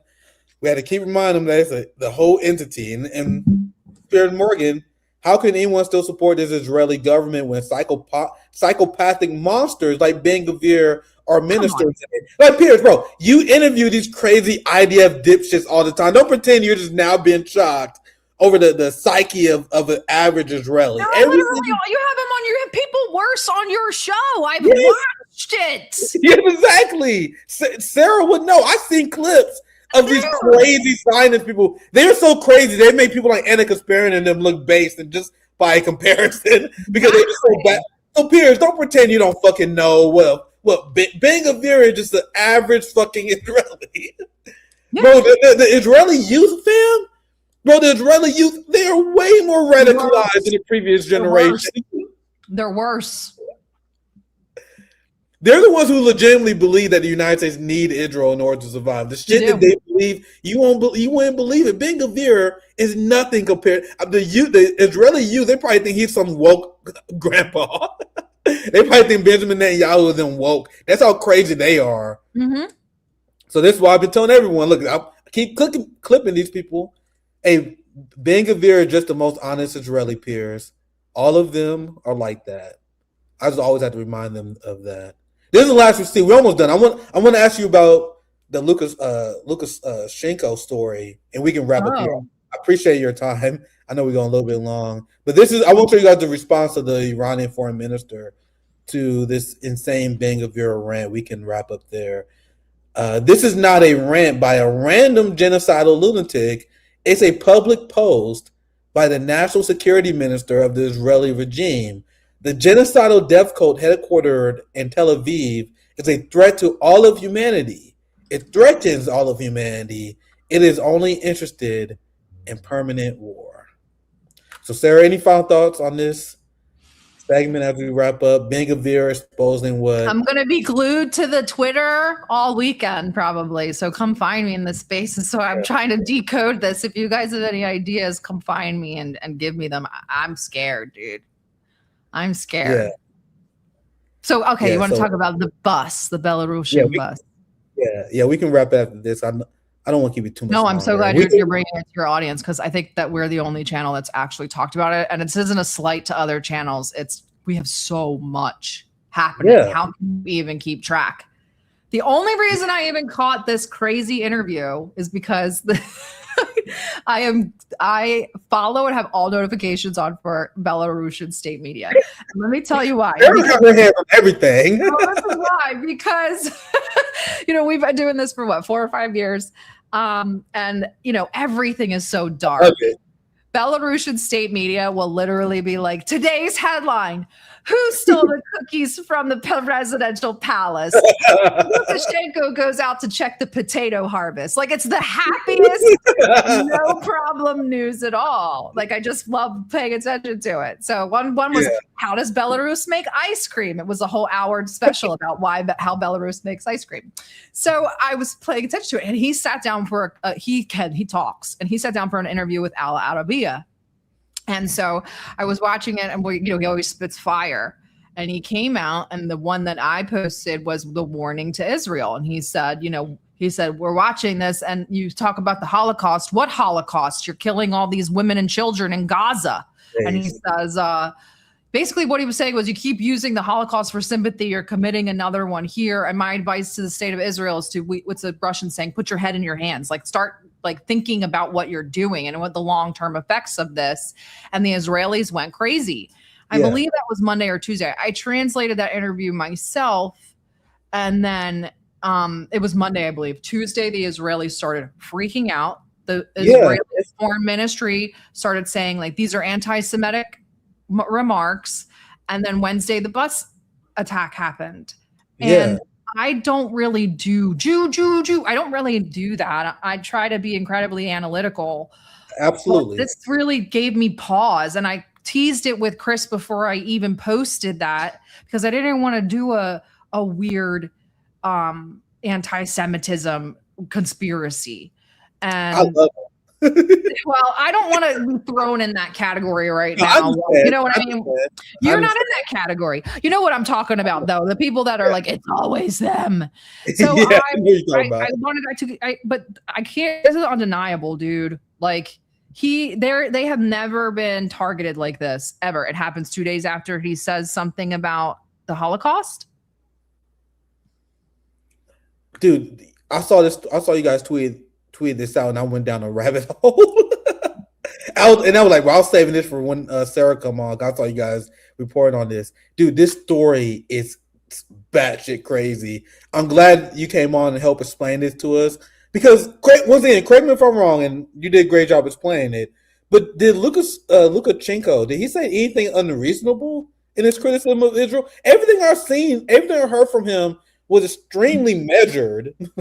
Even the common sense, you say, hey, man, your people were victim of a genocide before. So he's not even engaging in Nazi in Holocaust denialism. You know what I mean? He's like, yeah, you guys been through genocide before, so shouldn't you learn the lesson and not engage in genocide in the future. So once again, look at this headline. This to me 100% rational, not anywhere near radical. Lukashenko advises Israel, "Hey, please come to your senses. Be more cautious." That's different from me. I said every single member of the IDF need to be locked the fuck up. Mhm. We need to see mass executions. That's the difference between me and Lukashenko. I don't want them to come to their senses. I want them to be locked the fuck up. So Lukashenko, not even radical, but look at how the Israelis reacted. Israel reprimands Belarusian ambassador over Lukashenko's anti-Semitic remarks. So you can just tell the Jews, "Hey man, can you stop committing a genocide?" And they're like, "Oh, anti-Semite." And then all of a sudden he has there's a terrorist attack. We have Belarusian children that was murdered by a Ukrainian drone. It's a very scary story, Sarah. Very scary. It's terrifying. And Zelensky, once again, another massive L for the Free Palestine people who support NATO. Zelensky brags about how he's sharing Israeli drone technology, Ukrainian drone technology to the Israelis. Mm-hmm. They share it back and forth, yeah. Yeah. So this is another one. Look at this headline. Oh, wow. What did he blame them for? What did he blame them for?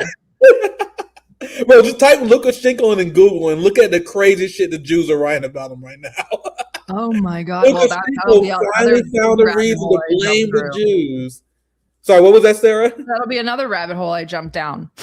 This is crazy. Well, I mean, he has said some crazier stuff. One time he said, "Our Jews would never do that," but it was like a threat, like our Jews know better. Like it was very, very crazy. It was like 2 months ago, but yeah. So yeah. I mean, thankfully, take a pause. None of the children passed. I'm sad that they're traumatized. It's horrible. A lot of them were hurt. None of them have died yet. I don't think it looks like none of them will, and so that's definitely a positive. I don't want to be like joking around and there's a bus full of. I just want to clarify: there's not a bus full of dead children. Thankfully, the only one that passed was an adult woman that was with them, which is incredibly sad. Yep. So this woman was killed in the Ukrainian terrorist attack on a bus carrying Belarusian children and was pregnant. Her twin daughters still cannot accept their mother's death. Very, very sad stuff. Western terrorism continues to ruin people's lives. Very, very sad.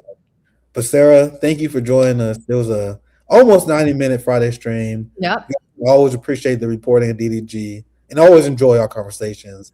Let me start my weekend off right. Just go to DDGeopolitics.com or find me on X. I don't know how many kids were like hurt, but they're in the hospital right now. But yeah. Yeah. Zoya's love, Zoya's life. Enjoy your super chats. Check the private chat and get back to me, and I will see you guys around. Oh yeah, I'll get back to you, Sarah. Internets. Very, very exciting stuff. Sarah, talk to you later. Thank you, my friend. Make sure you guys check out DD Geopolitics. Sarah, very well informed. You guys know they always in the lab cooking just like that. You guys see the research she does. Amazing. Another banger, Nick and Sarah. What about to say power hour, but almost 90 minutes. What's popping? Zoya's love, Zoya's life. We had to do our show a little bit earlier because I had some social obligations later this evening. But it feels good to do a show in the afternoon sometimes. I had to call Zoya in. How you doing, my friend? Awesome as always. Thank God it's Friday, but it's kind of Friday for me every day since I'm on vacation from school. Zoya. I'm not happy about that at all. Comrade Cranky, thank you for the $5. I live in a country of eternal war fueled by rivers of human blood. This is America. Amen. Whatever, man. LOL, Peter Thiel, test tube baby. Talking about JD Vance. Trixler, they just getting ready for him to be president because he is probably compromised. He's definitely compromised. There's no one in the presidential cabinet that's not compromised. Oh yeah, 100. Like we're just analyzing why he said it. It's very newsworthy that he said it, but no one's under illusion that this motherfucker making some sort of face turn. But it is very jarring as someone who covered the Israeli occupation of Palestine for even before I had a platform. It's something that always been on my mind. I've been covering it professionally for about 7 years, but I've been following it for way longer than that. But just to see a vice president say the stuff that he did, even though we know he's full of shit, that is monumental. Like that, at least that's how I feel. It's a huge sign of things to come, even though we know he's full of shit. The Hidden Fimo, they realize the oil and Tomahawk missiles are running out. Well, don't worry, they're starting to build them in Europe as well, and it's very profitable for them to keep rebuilding the military with our money. Yeah. Padra Gears, banger after effing banger. Let's go. Let's go. Feilu, both Tucker and Candace are psyops. Dre Niru, I hope Nick and RBN can reconsider Green Party validity, like DSA is millions to them Zionists, PSL is inclusive and revisionist with millions of money, Green Party, decolonial and reparations, California GP. I didn't fully understand everything there, but we have always criticized the Green Party, like the Howie Hawkins wing, as Nick calls it, and don't have any illusions about what's possible in this system. But if you're going to be supporting anyone in a presidential race, it's better that it's Jill Stein that's going to talk about our issues and talking points than any of the uni-party candidates that are running. What do you think, Nick? Yeah, I'm very much aligned more with the Jill Stein wing of the Green Party. I don't align with them on everything, but they have listened to a lot of advice that Arbin have given them. I like their reparation platform, and they are genuinely anti-imperialist and strong socialists who are trying to challenge the duopoly. So I think that especially when I talk to a lot of these Green Party members, like I know a lot of these people. Like you guys realize a lot of these Green Party people follow me, a lot of these local party heads, and they've been begging for like real communists to enter the party and give them direction. Like the biggest problem they have is that they was mostly infiltrated by these Howie Hawkins academic types who is now being rejected by the party. We show you guys that. But I'm more interested in propping up any like third party who is preaching an anti-communist message. That's why I support Shama Sawant. I support Worker Strike Back, and I support the Green Party. I'm supposed to be speaking at a Green Party annual convention like next month. And if you have anti-imperialist socialist politics and you're outside of duopoly, I will lend you support and I will try to build a movement with you. That's why it's weird when people always say, well, Nick just tearing people down. Nick just want to tear down Zora. I know you hear this all the time, Zoya. When people say, Nick just someone who just sit back and criticize. Like, no, I work with many people I don't even 100% align with. So that criticism never makes sense. I'm willing to help. Instead of just sitting on the sidelines, I'm willing to try to shape the Green Party into what I believe it should be. A populist, socialist, staunchly anti-imperialist movement, and we had a lot of positive effect on the party. I can tell you guys that firsthand, and that's why me and Ron was invited to speak with them next month. And if they follow our direction like they have been doing, like have you guys seen the reparation program? It's fire, and we influenced them a lot. They told me that people on the highest level of the Green Party told me we influenced them, and if they go in that direction, there's no reason why I shouldn't support them. And I told them this. Zoya knows this. I said, if you guys even hint at on some Howie Hawkins bullshit in the future, I'm out. I straight up told them, any Howie Hawkins bullshit, I'm done. You guys better embrace what Jill Stein did and go a little bit further than that. And if you guys do that, I want to help you guys.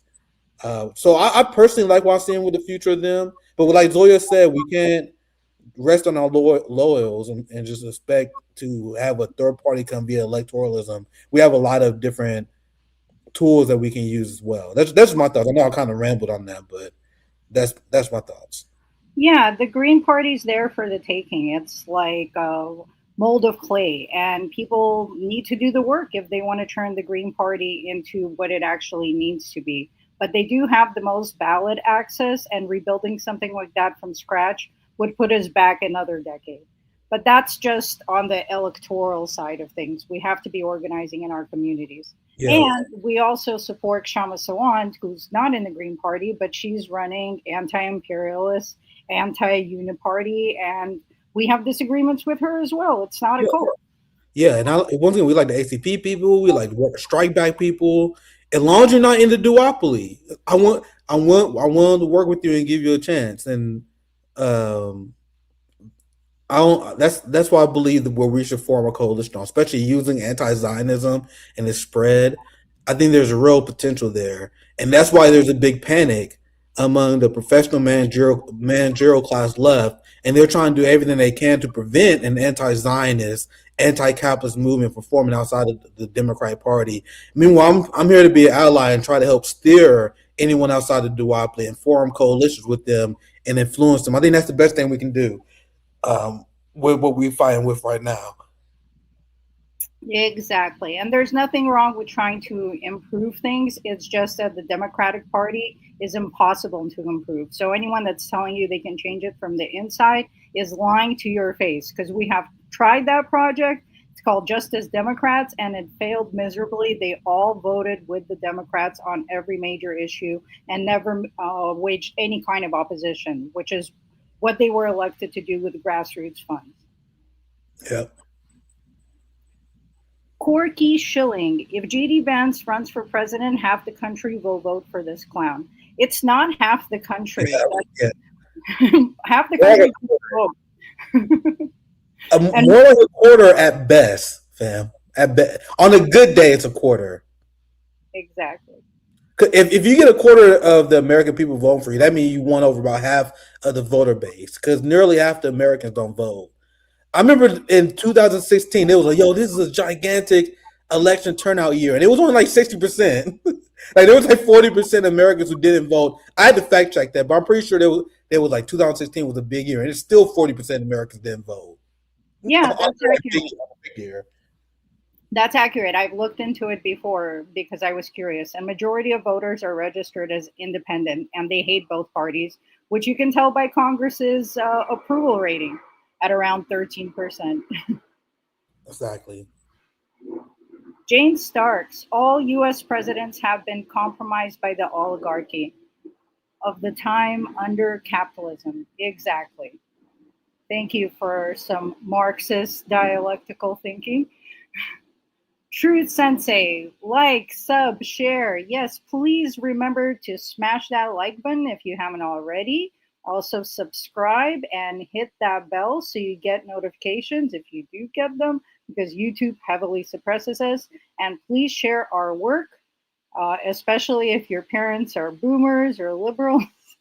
Show it to them to trigger them and start a nice family conversation. Rupert Fellows, who is Auntie Semite? She gets mentioned a lot. Yeah, who is this Auntie Semite? The Heating Fimo. I think they are just running out of oil and are freaking out because they know America is about to be Mad Max. United States actually is a net exporter of oil. We have plenty of our own oil. What they want to do is control the market so they can set the price. In Iran, oil is like 20 cents a gallon. And that was Libya's mistake too. So what they're not short on oil. They just need to create scarcity. And for that, they need to control these markets. Corky Schilling, they're playing good cop, bad cop. Yep. I mean, you got to believe someone's in there on the inside, representing your values. Who cares, Bear? Awesome. Sarah's on Nick Cruse. Yeah. Sarah's a friend of the show. 3-chord grifter. JD Vance is Peter Thiel's golf bag. Metal Nick, I suspect they planned this bit with Israel and Israel is in on it, just for damage control propaganda. Call me cynical. It's absolutely all scripted. Illegal alien. Is anybody stupid enough to believe Vance? Yes. They're praying right now at the evangelical churches. Louis the Rintalamon. When listening to a chameleon like Vance, one must be aware that whatever truths come out of his mouth are merely coincidental. Like all the propagandists. Jimmy Tessel. They are all frauds. Padraigre Pierce. Could be false tension to give us hope that we have an independent government. Exactly. Well said. Who cares, Bear? Why are they staging an out-of-the-blue feud between Trump's admin and Israel? Another thing I forgot to say when we covered this officially, I'm kind of upset. I forgot to mention one of the reasons why I believe this is happening is to hide the merging between the Mossad, CIA, and the IDF military intelligence apparatus. I think Sarah may have hinted at this, but that's one of the biggest reasons, I think. Like, as they're emerging, as they have these bills floating, wouldn't now be a perfect time for them to have this big beef to steal the spotlight from the official merging between the militaries? Just another theory. That's all we can do is make theories right now. And it's so perfect because the U.S. doesn't have to get its hands dirty and they continue their military operations, but they just say, oh no, Israel, why'd you do that? Oh, darn it, Israel, stop. Here's more weapons. Here's something. Cat Terrell, appeasing the Republican Party split. Yep, our audience is so smart. You guys are catching on to the game. Fei Lu, Taiwan is a U.S. proxy. Like Mao said, they invented Israel for the Middle East and Taiwan for China. It won't be for long, though. Like, if you guys think I tweeted this last night or the day before. Where if you guys think this loss to Iran is bad, wait till NATO loses to Russia. Wait till they officially lose. Wait till they lose Taiwan and lose that conflict with China. They're just starting their L's, bro. We're witnessing the decline of the empire in real time. That is not going to end well. Like, if anyone thought that was going to end well, the Iran war should have completely woken you up to any potential conflict with China. At any time, China can yank that shit. Yep. Mark Puglisi, thank you for the $2. Nick, that's my favorite quote from Archie. Oh, Archie. Sophia, so why was it a good idea to turn Libya into a Libya failed state? Libya was pushing Pan-Africanism and was trying to develop its own currency and doing all of the things that capitalists hate. And the Western countries completely depend on stealing from Africa to uphold their economies. Like, France is dead without its African colonies. So what Gaddafi was doing was a threat to their wealth and power, and they had to undermine Libya. Yeah, very well said. So, well, he also was like offering free electricity. Yeah, was going completely up in these American companies infiltrating Libya. He was going to completely achieve full sovereignty, and he wanted to see other African countries do the same. He was like pursuing like what we're seeing with Ibrahim Traore now, and we've seen how they try to kill Ibrahim Traore so many times. Unfortunately, they were successful with in Libya though. Yep. Justice, happy Juneteenth, everyone. You know, one thing that pisses me off is there's way more people in slavery now than there ever have been. And they gaslight us with these holidays so that we can celebrate like the end of slavery while there's more people enslaved than ever. I started laughing because I knew this was going to set Toya off. Yeah, I'm like, oh.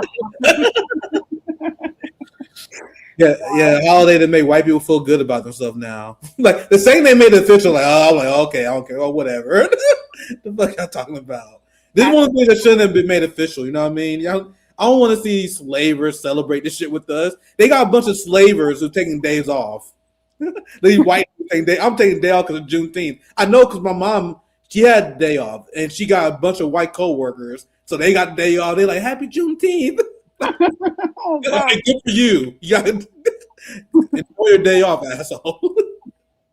Oh, yeah. Happy Juneteenth. Buy merch. Oh. M. Kuen, bread and circuses. We're not even getting the bread, guys. They've perfected the system. We just get circus now. Yeah. The heating FEMO. Military has to pay for itself with conquest. They don't make anything. Mm-hmm. They call that taking booty. Yeah. Be kind star. The quick sign of MOU by Trump was to pump in a month worth of oil into the global market so that the US could bring back Russian oil sanctions at G7 and then attack on Moscow celebrating it. Yeah, Ukraine just attacked a bunch of refineries in Russia, and we're gonna cover that more, but we fucking ran out of time, unfortunately. But yeah, we're gonna cover, like, bro, there's a huge NATO escalation. I didn't even get a chance to even dive into it that deeply. I have it in the title. Might have put that off because that's a whole nother segment. Like you have all these countries preparing, like increasing the military budgets. You have countries preparing prison camps for Russian POWs. Europe is really preparing to escalate this war, and we're seeing it with their attack on Moscow. It's crazy stuff. We'll cover it more in detail. We kind of ran out of time today, though. Yeah, definitely an important segment to cover. So good. Clinton's supporters were straight up calling Obama a monkey in 2008. I remember, bro. Oh my God, yeah. But Democrats are the anti-racist party. Come on. They wore that can't claw. Yeah. They want to put more cops in your neighborhoods to protect you. That's why Bernie people who supported Hillary made me sick, because I was never Hillary way before I woke up. Even when I was the Obama ignorant lib, I was a young teenager. I was like, no, fuck Hillary Clinton. Because remember that back when we thought that, I was like, man, Barack Obama wouldn't end the war. Hillary Clinton part of the swamp. That way everyone thought at the time too, like, Hillary Clinton. And then only less than 10 years later, a bunch of Bernie people voting for Hillary Clinton. That shit was wild, bro. Even before Bernie announced his candidacy for the election, even before that, I was like, guys, you guys are out of your fucking mind if you think I'm ever voting for Hillary Clinton. I was saying that before Bernie announced. Remember Bernie announced and he had like 3% when he announced or whatever? Even before that, I was like, bro, there's no way. I don't give a fuck who running against Hillary Clinton. I've been on that fuck Hillary Clinton bandwagon for years and years and years. How the fuck are you going to stand on stage, criticize Clinton for all of the corruption, the wars, the economy, and then turn around and go, yeah, I support her. It's She's crazy. better than the other guy. Well, then we need to burn the system down if the other guy is worse than this. But Bernie is a coward and supports the system. Dude, I was so hyped. I was sure that there was going to be a start of a third party movement. I'm sure you was there too. I was like, bro, this is it. We about to break from the Democratic Party. This is it. The normies about to wake up. Nope. Now we still got vote blue no matter who, progressives in 2026. I legitimately thought that, guys. I was like, yo, we all about to break. We're about to go Jill Stein. It's over for the Democratic Party. Nope. I used to say shit like that. It's over for you. It's over. Nope. Didn't happen. Yep. Painful memories, guys. Corky Shilling. It's all one big club, and we're not part of it. Mm-hmm. Uncivil unrest. Tucker praises Western values. Yeah. Tucker is one of those. Oh, sorry, go ahead. I was just going to say he's not the hero. Dude, I'm telling you guys, Tucker, I said it 1,000 times on the channel. He's great at clips. Like, bro, there would be a clip with Tucker Carlson would go ham, and he looks good during it. And that's where he shined, during these short clips. Have you guys ever, like, sat down and watched his long-form show? I can't do it, guys. I'm sorry. Like, watching Tucker Carlson long-form, you would catch him say cringe shit all the time. And then it would be sprinkled with brilliance. They would sprinkle bread, and then it'd be heavy on American exceptionalism, a bunch of culture war tie-ins. Once again, don't get me wrong. There will be a fire clip of Tucker Carlson spitting, but watching this show long form is not where it's at, bro. That is not where it's at all. He's a psychopath. Programming is crazy, racist, garbage, anti-worker. Just having some correct takes. That's what creates popular appeal. But that's when they insert all of that. Okay, but our system's still the best system. We just got a few of these bad actors we got to get rid of. Tucker, like Putin called him out, wanted to join the CIA. Yeah. Like Tucker Carlson, one of the people that like, yo, don't you know that Israel and the Jews are responsible for flooding our country with immigrants?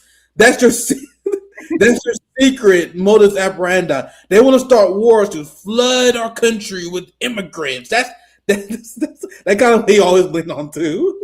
Like if the Jews want to import Browns into our country, that kind of stuff. That's more like right wing criticism. Ask Tucker what he thinks of the natives being slaughtered by the U.S., and you'll see his Nazi roots come out. Oh, God. Truth Sensei feels sad for the over 200 million Americans still brainwashed by corporate media. Thankfully, independent media is a true savior to humanity. Knowledge is power. Please share. Thank you for that support.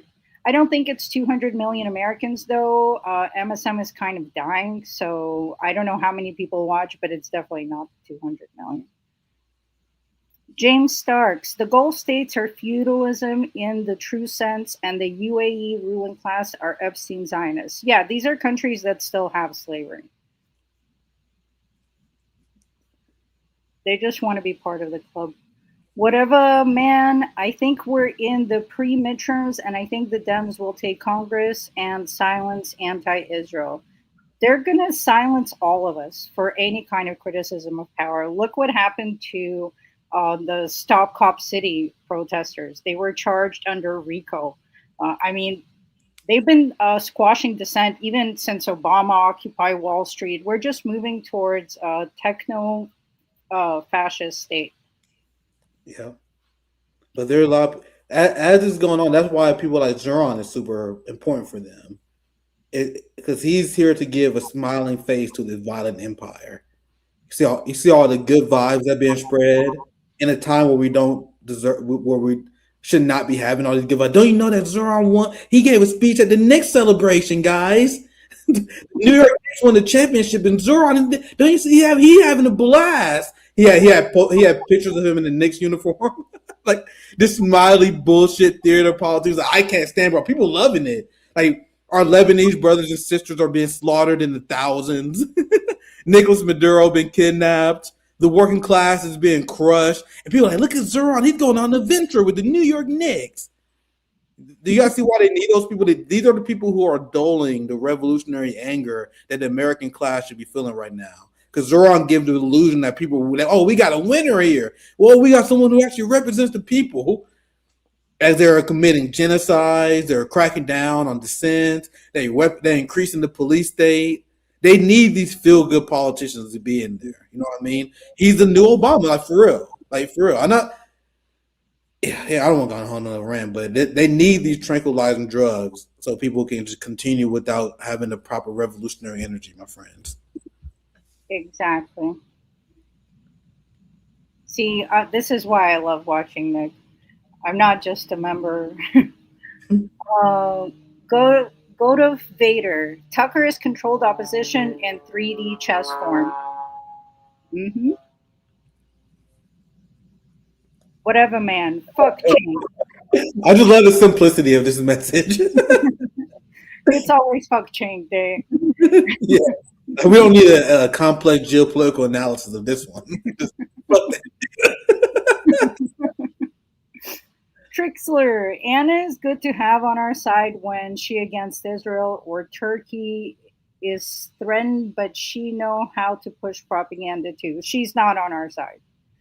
Yeah, remember she was pushing the anti-homelessness scare and using that to advocate for a police state. You guys remember that? When she was like, California and LA. They gone too woke and they're being too light on the whole. This was before the Israeli genocide, whatever.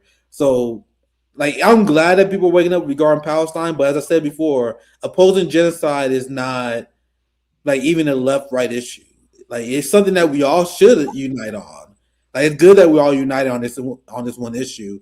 But it's very important for people to remember who our class, what the class antagonism of the country actually are. That we have to continue to fight this class warfare because Anna, her takes on the homelessness, her takes on police, it makes her incompatible to being a class ally at the end of the day. But it is good. Like, once again, I'm not mad if anyone praised her for being against Israel because that's good for anyone against Israel. But we have to remember our class antagonisms.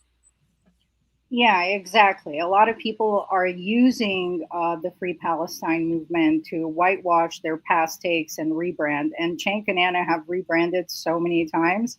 But when it comes time to elections, their inner Hillary comes out. Yeah, remember that she had to apologize to Aaron Mate. Why?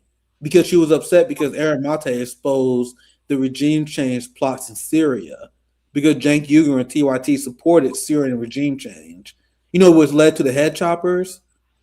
And also, like, literally just last year, Anna Kasparian was talking about how she despises Hamas. I'm like, okay, can you guys stop simping and can we get the issues right? Like, people are just busy simping. You guys just want to be simps. If these people condemn the resistance, we need to hold them accountable for that, period. Yeah. If you want to laugh, look up Anna's pictures before the plastic surgery. Oh, damn. That's what you get for being a class traitor. Who cares, Bear? Don't understand what's wrong with Me Too. Never got into that, but it took down creeps like Weinstein. Yeah, but then it elected creeps like Biden. The Me Too movement completely died. It was just sacrificed to get Biden into office. Like 14 women came out against Biden, including Tara Reid, and they were all smeared and ignored, and everyone just fell in line and was like, but we're going to get Trump. There were people, liberals are so unhinged. I don't know if you remember this. This is how the term blue mega came about. But people were posting, I would let Biden rape my own daughter just to be Trump. Jesus. Like, the brain rot is incredible. And they're going to be just like that when they win the midterms again. The cycle going to repeat itself. But yeah, the whole Me Too thing was very eye opening to me because, and this is the reason why I view Western feminism as a complete fraud. Because I was that guy who I was like, I want to be a male ally. I was like, okay, let's see what this whole Me Too thing is about. But yeah, maybe we need to hold these rapists in the ruling class accountable. I was all for it. And then I saw the Democrats turn their back on it the second it was inconvenient to them. And I'm like, nigga, if y'all not going to take it serious, fuck y'all. It was obvious that you guys just used it for politics. And I'm like, this is another example, as I keep seeing them pile up, on how Western feminists are deeply unserious. They will use sexual assault allegations as a way to gain political power. And that's just the reality of it. We see in the Democratic Party power politics all the time. It's sick with how much they trivialize it. But anyway, that's a story for another day. And when I saw them also like repeat the false rape hoax on Hamas, they repeat the false rape hoax on anyone that empire hates. They're like, don't you know that Russians are raping Ukrainians? Don't you know Cubans are? They will all. I've seen it. Feminists will always be there with the empire to smear their enemies, and they will smear them as rapist barbarians. Like, okay, I see what this is about now. Me Too was another big eye-opening event for me to see how people actually didn't really give a fuck. Exactly. Jason Dick. I tried watching Candace on Jimmy's show, and I lasted about 4 minutes. She sucks. Yeah, I don't get the hype. We've been beefing with Candace for years, though. We explained many times, but I don't get the hype, man. I just don't. I do find her exposing Erica Kirk to be funny. I think that's top tier political theater. Like, if you're gonna enjoy any political theater, her exposing Erica Kirk is good stuff. But yeah, she fucking sucks. She always go off about the Bolsheviks. She upset that the Bolsheviks free slaves in Russia. The Christian genocide. Oh Lord. Don't you know 70 million Christians was murdered? I heard it was 700 million. Dude, the number keep going up. Every time you hear it, the number will go up. It's like a scientific fact. Like if it's 60 million today, it's gonna be 70 million the next time you see it. No facts, no sources, just vibes.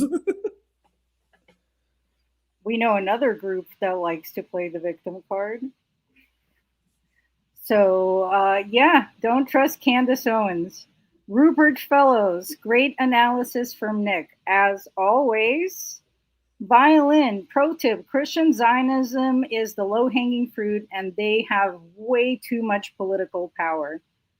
Yeah, the evangelical movement is off their rocker. I lost a good buddy actually to the evangelicals. He's a single dad and they provide a lot of like resources and they slowly sucked him in. This guy was an atheist and now he's all like pro-Zionism, pro-Israel, like completely gone. So the evangelical movement is brainwashing millions and there's way more evangelicals than Zionist Jews.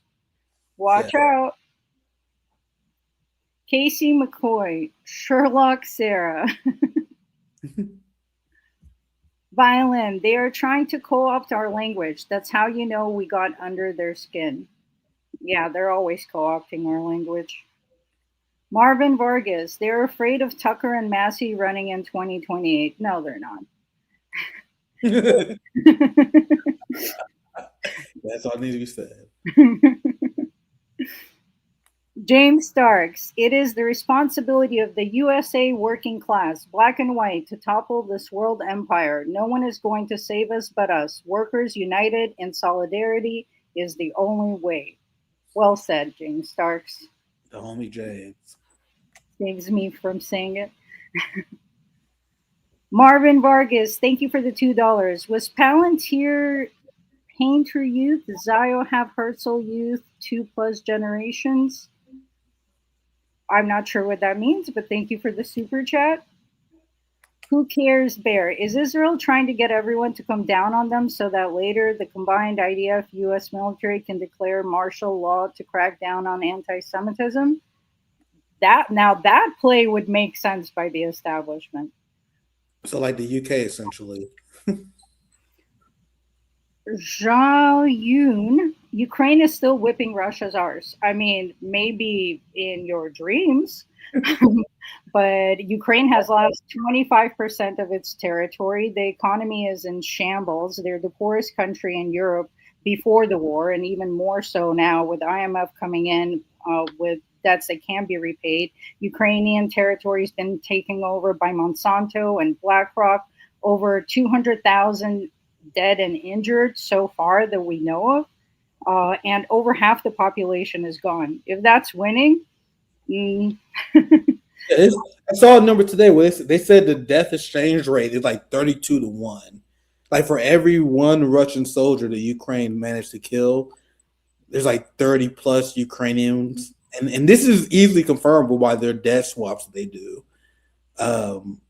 Yeah, I think this is a comment that's probably just trolling us, but there's no way anyone can actually think that. Like it's like Ukraine is going through a complete population collapse, and like Zoya said, they're owned by BlackRock now. The best they can hope for is full Russian liberation, or they're gonna be in debt forever after after selling out to the West. And Zelensky is more than happy for that to happen.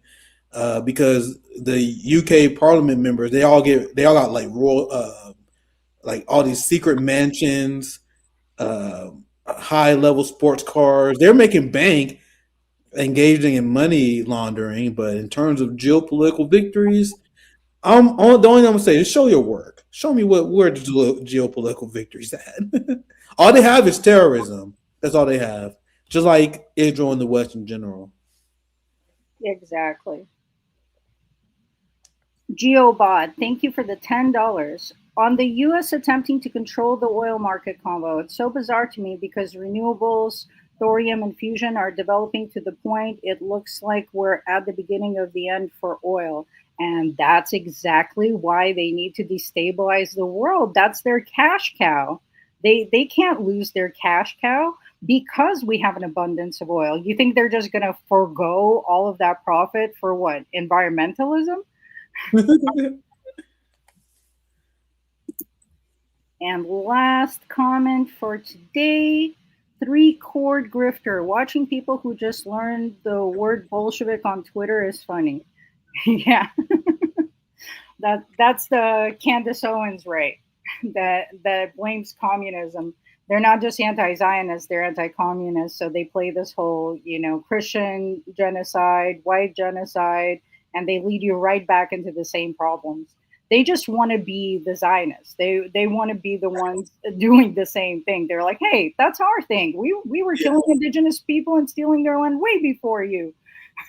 They keep doing stupid. They will say stupid shit too. You can tell they playing a part in the class war. Well, they said, don't you know that communism is actually Jewish?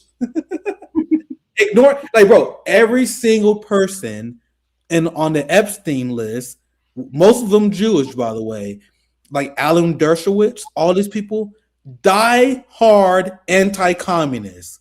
These are facts that they can't reconcile with. All these Zionists, all the diehard Christian Zionists, everyone who support Israel, they are anti-communists. They are capitalists who own capital. You know how most people think they're capitalists, but they're actually exploited workers? No, these motherfuckers own capital. They own NBA teams. They own our infrastructure. The people who support Israel and Jewish supremacists are capitalists to their bones. And then these right-wingers, in order to cope, they will say, well, actually, it's just communism is Jewish. Despite what the hell they're doing in China, despite what they did in Cuba, despite the fact that communism came just for an analytic of the comparison between Western society and indigenous culture. So the dumbest people are the people like Candace Owens and the Nick Fuentes type who try to make capitalism seem like it's something that the Goys do instead of the Jews. So how does that make sense? Because on one end, they will say the Jews run the country. Jews own industry. They will say Jews run Hollywood. Jews run this. How can you say that and then turn around and pretend there aren't capitalists? It doesn't even make sense at face value. But that's what they're here for. They're here to take the positions that we make popular and to dumb it down. And Marxism, like Kwame Ture pointed out, it's a science like gravity. So it's like saying that gravity is Jewish. Yeah. It sounds ridiculous. You know the Jews think gravity is real? What are you, secret Jew? I also heard Jews breathe, Zoya. If you breathe, you're a secret Jew. I've been breathing all this time. That's the breadth of their argument, my friends. That's the only piece of the argument they make. But anyway, I think that was the last chat. I'm glad you guys joined me a little bit earlier. I have a family function I gotta go to this evening. I will be back on Sunday with Nick and Jamal. We had a bye week last week, but we'll be back this Sunday. Also, we'll be back on Monday. It'll be a Nick at Noon episode with Dr. Sabrina. So many, many more shows still coming up. Make sure you guys like it, share, and subscribe. I also did a show with Nick. We also did Nick in Rome. A spontaneous Nick in Rome on Wednesday, so make sure you check that out. And also, make sure you still subscribe to the RBN channel because we will be returning live streaming there. Rome is back, and we're also going to do another Nick in Rome on that channel. So remember, guys, RBN is not dead. We've just been in hibernation for a bit. So I appreciate everyone who watched the show. If you want to support my labor and my work, the Patreon is below. I'm not starting to GoFundMe for my trip to China like some people wanted me to do. But hey, if we naturally grow this Patreon, if we naturally grow this YouTube channel, hey, I might be able to save enough and go to China. So that's the kind of stuff that Patreon can do. Help expand our work. So if you enjoy this work, only a few bucks a month I appreciate. But thank you guys for watching. Zoya, I'll let you send us out. Any final words that you have to send us off today? Just remember that you have all the power. The workers of the world will unite and be victorious. It's a generational fight, so stay positive, enjoy your lives, organize your communities, love and solidarity.